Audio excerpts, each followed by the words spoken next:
बेटा बहू अपने बेडरूम में बातें कर रहे थे। द्वार खुला होने के कारण उनकी आवाजें बाहर कमरे में बैठी माँ को भी सुनाई दे रही थी। बेटा, अपने जॉब के कारण हम माँ का ध्यान नहीं रख पाएंगे, उनकी देखभाल कौन करेगा? क्यों ना उन्हें वृद्धाश्रम में दाखिल करा दे, वहाँ उनकी देखभाल भी होगी और हम भी कभी कभी उनसे मिलते रहेंगे। बेटे की बात पर बहू ने जो कहा उसे सुनकर माँ की आंखों में आंसू आ गए। पैसे कमाने के लिए तो पूरी जिंदगी पड़ी है जी, लेकिन माँ का आशीष जितना भी मिले वो कम है। उनके लिए पैसों से ज्यादा हमारा संग साथ जरूरी है।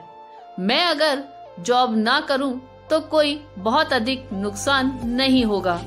मैं माँ के साथ रहूंगी, घर पर ट्यूशन पढ़ाऊंगी, इससे माँ की देखभाल भी कर पाऊंगी।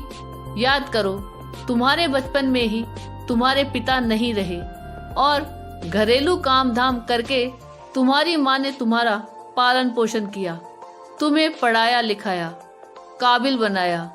तब उन्होंने कभी भी पड़ोसन के पास तक नहीं छोड़ा, कारण तुम्हारी देखभाल कोई दूसरा अच्छी तरह नहीं करेगा।